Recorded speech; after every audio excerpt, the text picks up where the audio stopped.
is. How's it going? Here's one of these things. Makes a good little noise.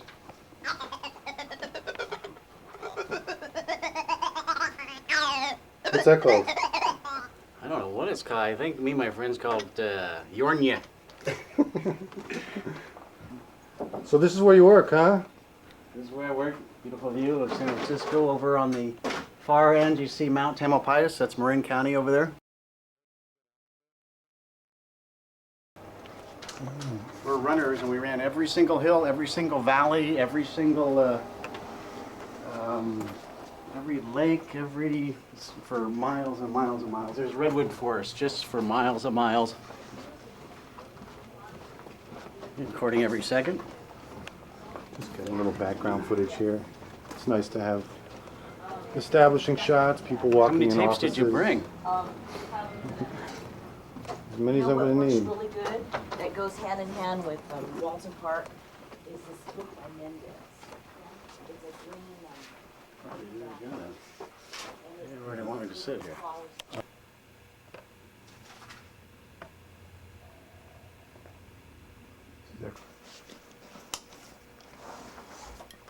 Basically says we can do whatever we want with the footage, which is what's necessary to do anything with it. Like, for instance, if I introduce other slang to you, like I said, I'm not, I don't care about 420, any kind of rights of that, but I'm going to probably introduce more slang to you, and I might want to do something with that in the future. Well, I'm not buying the rights to your story or anything you say. Okay. I'm just buying the rights to use this footage. Oh yeah, that's cool. That's all. That's you're not selling anything to me, right? Except your particular speech that you're giving to me Okay. right now. That's the only thing I'm getting rights over. You know, is this chair more comfortable for you? Yeah, I think it would be. This one is pretty weird. Because being comfortable is very important at interviews. Especially since I'm not. Whoa, what happened here? Yeah.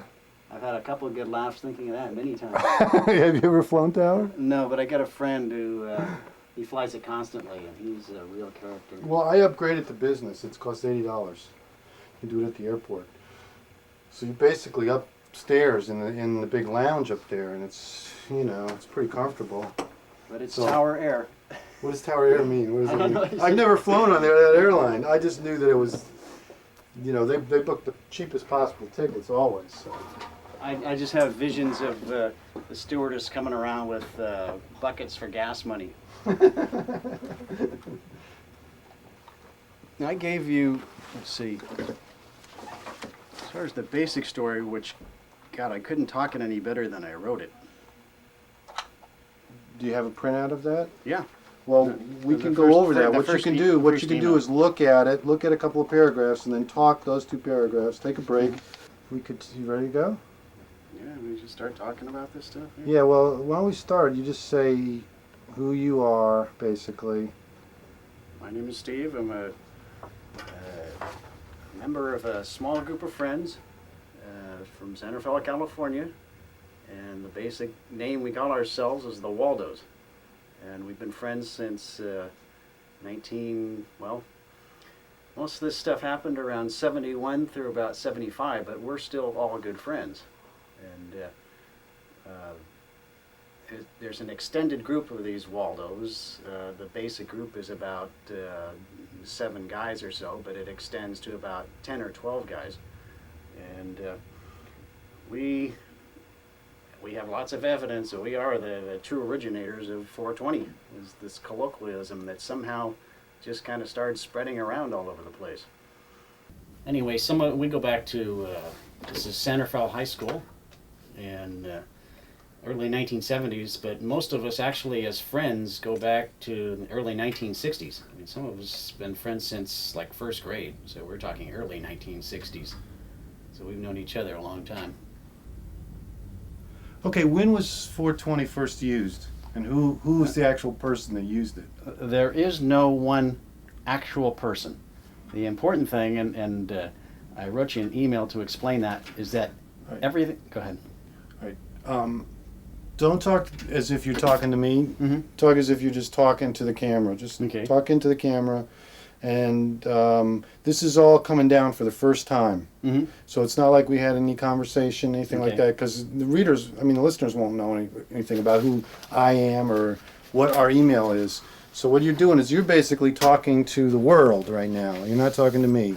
Okay. And so we got to start from scratch. As if I don't know, we don't know anything. Okay. All right. We're here from day one right now, and you know, we want to get the story presented in just without too much embellishment at first. Mm-hmm. We just want to get the basic kernel of the story first. Then we'll flesh out all the details. Mm-hmm. But the basic kernel of the story's got to come down first. Okay. I can go into Centerville High School and how it started in the area. There's this group of friends. We've been friends for years. Most of the particular slang, there's lots of slang, but the slang that relates to 420 started Centerville High School and the Centerville area, not just the high school, but the Centerville area amongst our extended group of people. And no one person is really responsible for that particular slang. It's the whole group. And things developed synergistically when we were all together at once. But of course we couldn't be all together at once because there was about 9 or 10 of us. So we would break down into smaller groups of 2 to 4 man units.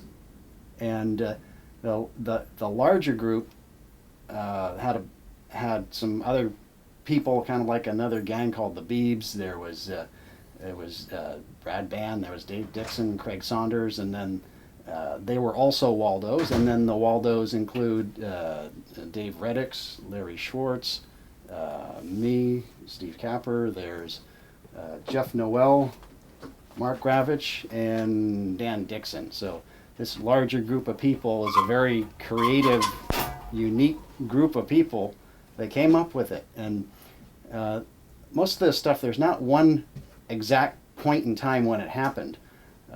All these ideas and the slang that people came up with, it happened, everything was created and used together. It was used independently, simultaneously.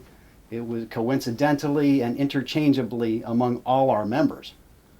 There's a few pieces of slang where we know that an individual member created that, but as a general, it's all attributed to our one group of people. And we know for sure, and we have lots of evidence, that it began in Centerville in the early 1970s. Don't forget to take pauses now. Okay. Don't jump too quickly from one idea to the next. Always got to pause, take a breath. Give me a minute to do something too once in a while. Cause see all this noise I'm making? Mm-hmm. This ruins the video. I'm looking for a little backlight here and see if I can't get it like that.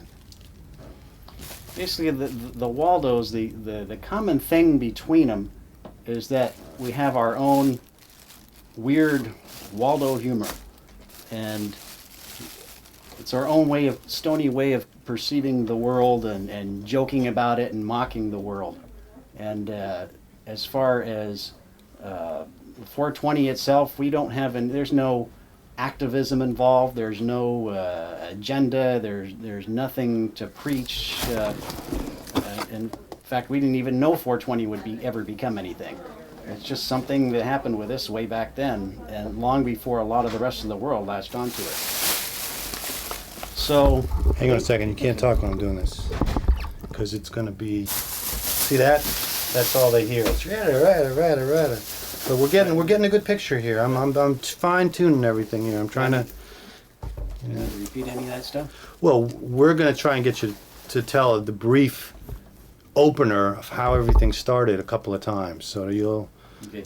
feel. That one thing which I was saying, how it's from the group as a whole, is extremely important. I understand That that. is probably the most. My name is Steve, and I'm a member of a small group of friends from Centerville, Marin County, California, and we are the true founding fathers, the originators of the colloquialism 420, and this all happened in Centerville in basically the early 1970s. from about 71 to about 72, 74.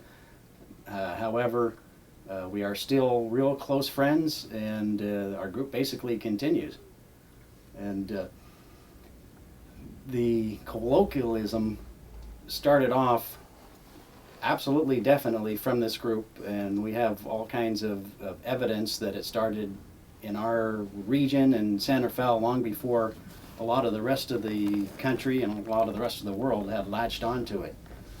And one thing I want to make sure that I state is that no one individual in the group is responsible for 420 or most of the other slang that we have.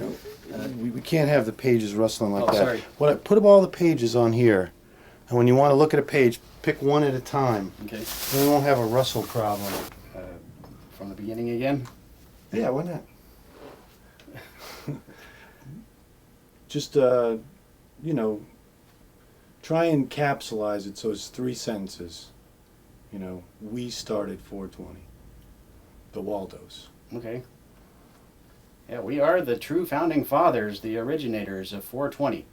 And we have lots of residual evidence to prove that we are. And at the time, back in early 1971, when this all happened, we had no idea it would become kind of a national, international colloquialism, and that so many people would use it in so many different ways.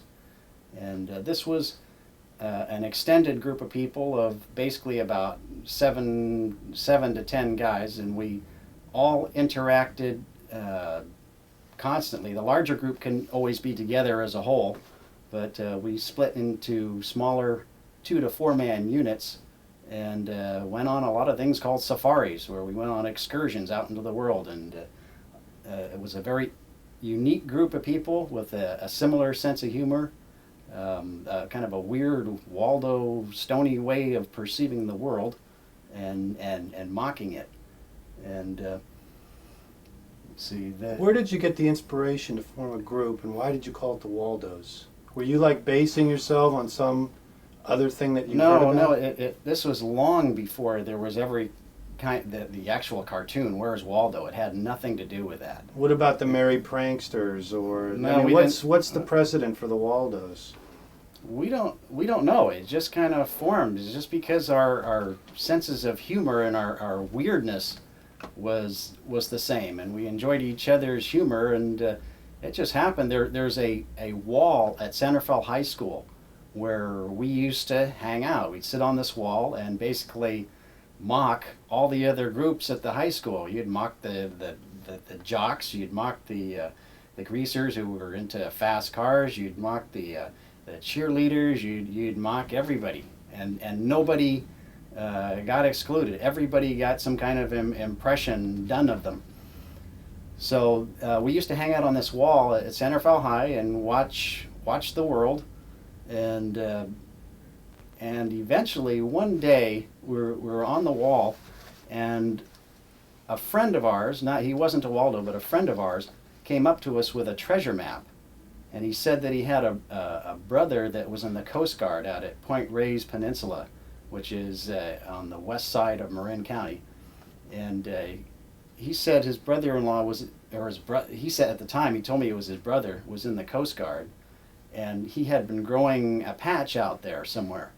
And because his commanding officer was getting onto him, he needed to abandon the patch, that he didn't want to tend to it anymore. So he gave us this map, and he said that we could go find this patch and pick it, and gave us permission. So we met, we said we'd do it, and we decided that we would meet after school at a statue that's on the Santa Fe High School campus, a statue of Louis Pasteur, the famous chemist. And the statue, actually it's still there. It is done by a very well-known sculptor, Benny Bufano. And hopefully if anybody sees this, they will not do anything to the statue. It's a nice statue, and it shouldn't be defaced anyway. I'm really concerned about that. I don't want people writing 420 on it or anything. It's important that people don't deface it.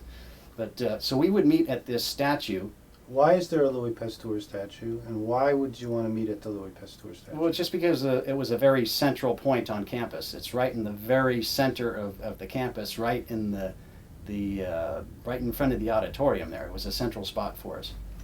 So we would meet at 4:20 in the afternoon at Louis Pasteur, and we would remind you to go look for these fields that we had permission to go look for. And we would have to remind each other in the hallways. We'd look at each other and we'd go 4:20 Louis, and we'd salute each other that way. And that was a constant reminder, hey, don't forget, meet at 4:20 in the afternoon at Louis. So we kept saying that for a while. We met at Louis Pasteur at 4:20 in the afternoon. And as soon as we met, of course, the first thing we do back then was we'd 4:20. And then we'd head out for the Point Reyes Peninsula. And being that we would 4:20 constantly at that time, and it was such a weird, unique group of individuals, all kinds of weird, strange things would happen out there while we were looking for the twun.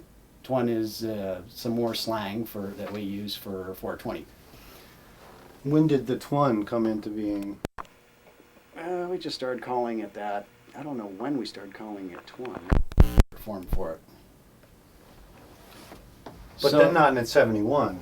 What's that? In 71 you didn't. Probably not. Probably within the next. I don't know exactly. Probably within the next, year or so or two. At first we were saying 4:20 Louis, but of course we soon dropped Louis. So then we were just calling it 4:20, and we would eventually, when we would use 4:20, we dropped Louis. You did just the light here. I'm getting a little less bright on your face. Okay. I think that's easier on you, right? Yeah, that is a little bit easier. Yeah. As long as the picture's good. Yeah, I think we got a good picture. Yeah, this is excellent. All right, keep going. Okay. So anyway, so we'd head out for West Marin. We twin all the time looking for this mythical